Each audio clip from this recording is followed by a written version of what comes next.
Right, hello everybody, welcome to the Clery Football Channel, and it's the international break, or the death of all content, as I like to call it. So what we're going to do today, what we're going to have to do today, is look at some more fun, more abstract concepts, like can Bournemouth, for example, who are playing like they could probably win the Premier League, actually win the Premier League? They're only a few goals behind the league's highest scorers, only a few goals worse off than the tightest defences, and have a solitary loss to their name this season, that 4-2 opening weekend thing at Anfield, when everybody went, bloody hell, Bournemouth are good, aren't they? And all that despite losing 3 of last season's back 4 of last season's back 5, if you care to include the goalkeeper, which I do, and replacing them with players who cost a fraction of the price and who most people hadn't really heard of. And don't look at me like that, all right? Adrian Truffett. No, you hadn't. So just how far can Iraola's Bournemouth go? Can they actually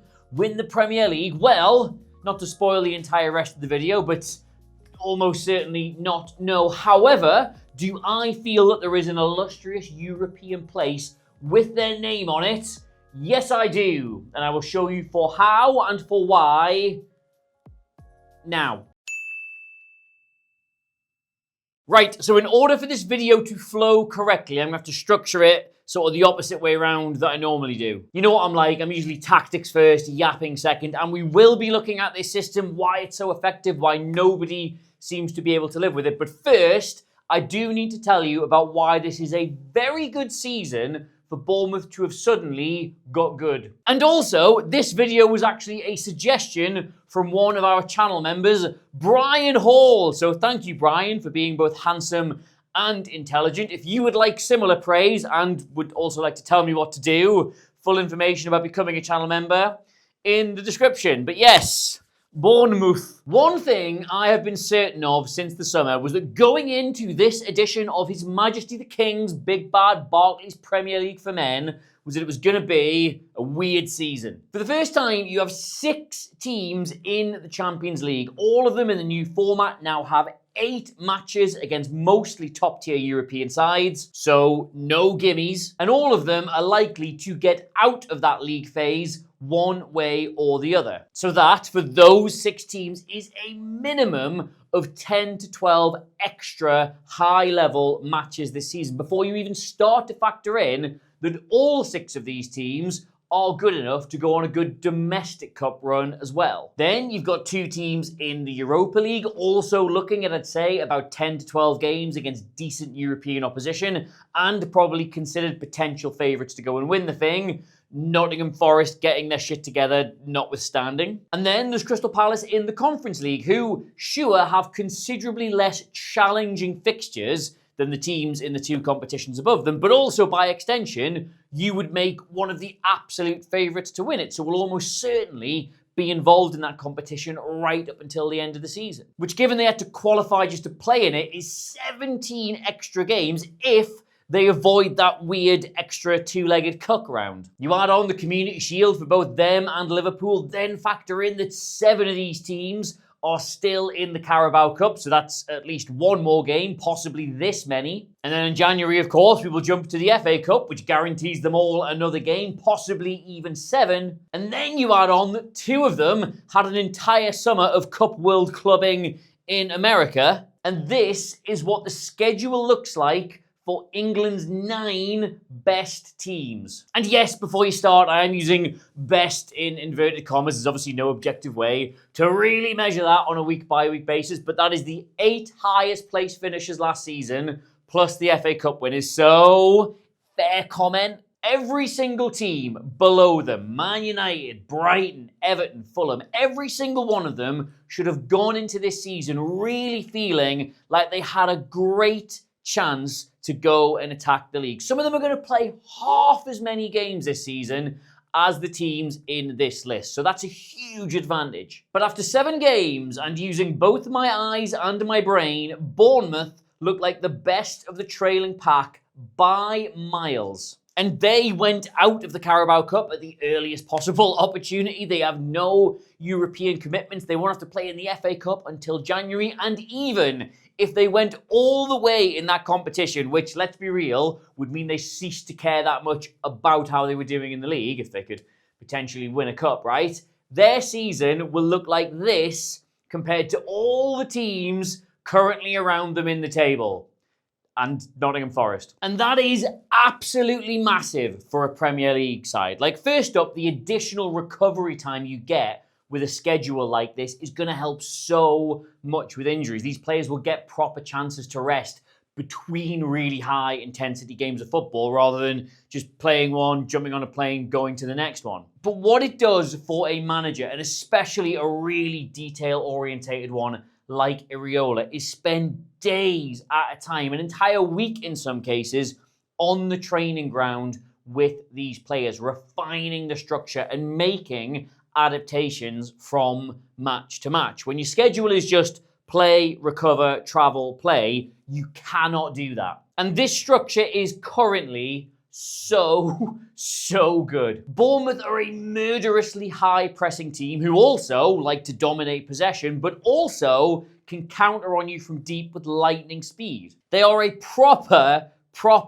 triple threat. How they work is by being the most aggressive team in the league off the ball. And the best example I can remember seeing of this thus far in the season was when they played Tottenham and won. Right in the very opening seconds, like this is literally the first minute, you can see no matter how deep Tottenham retreat with the ball, Bournemouth have a player willing to jump out to them. Now that is technically a man-for-man press, which is a term you might have heard because lots of teams do it. You just have an assigned player and when they get the ball, you go out to them. But what is different about the way Bournemouth do it, and what is actually much harder and more impressive, is that the man-for-man element is not, how can I put this, set in stone. Pretty much every single player is expected to make their own decisions over who to go and press, and every other player is expected to not let those decisions leave them wide open. You go back to the start of this move, and Tavernier decides he has to jump from the midfielder here to pressure the centre-back, which is proactive. That's very good. But it does leave the man he was on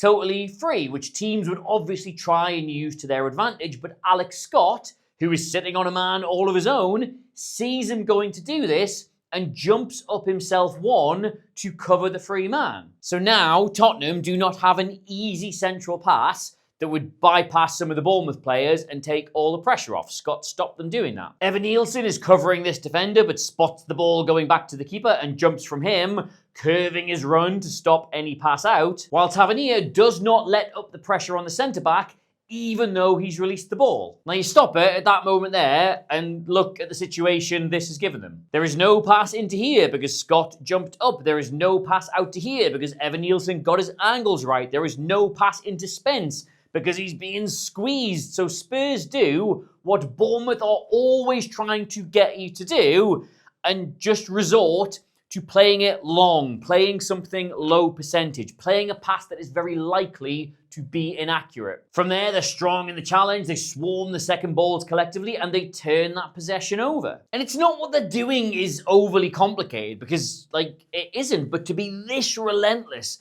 in your pressure, to be this fluid in all of your movements, to let this many different players make this many different decisions and not have the whole thing collapse into a big heap of shit on you, is genuinely really unique to Iraola's Bournemouth. There's no other team doing this way this season. I think it'll be a long old time before teams figure out what to do. Like, it sounds chaotic, but they're very clever with it. You look at them with goal kicks, for example, and it looks here like they've not quite been aggressive enough. Like, Tottenham have 6 outfield players. They've only committed 5. Semenyo's just out of shot. So Jed Spence is unmarked. But the thing is, right, Jed Spence is on the touchline, isn't he? So if the ball goes out there, there are 270 degrees of white paint that stop him passing in that direction. If it comes out to him, he can only play it forwards, and he's on his wrong foot. So if it does go out there, they'd immediately have him penned in, and his only option would be to go long, to play something low percentage, to play something that has a high chance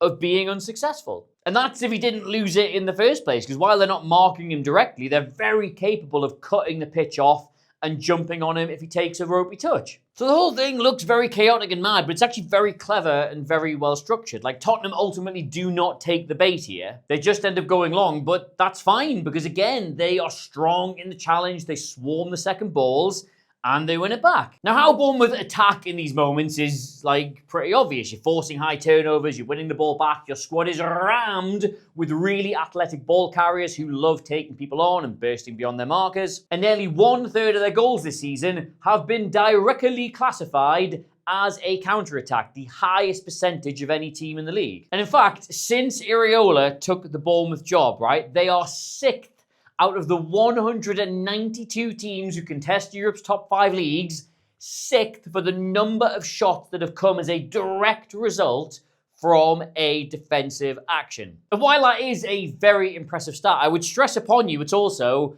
quite a flawed metric and doesn't even paint the whole picture. Like, it wouldn't, for example, count the penalty they get against Brighton where they pressure dunk into giving it away, break really quickly into the box and get fouled. Like, that is not a shot created by a defensive action. It's a penalty won by pressuring the opposition really well, which is different entirely. So they're actually even better at this stuff than the data looks. But the truly crazy thing about Bournemouth, right, is that even when they have possession, when they've got the ball, this all largely works the same way, right? Because this idea of being competitive in second balls in the other team's face and then immediately making a chance can be manufactured somewhat artificially. Bournemouth top the league for the number of long passes attempted this season and are second for the number completed. And the idea is that by going long, either from your midfielders, your defenders, or your goalkeeper, and putting the ball into really dangerous areas, either you win it, which is great because now you're in a good position, or if the opposition win it,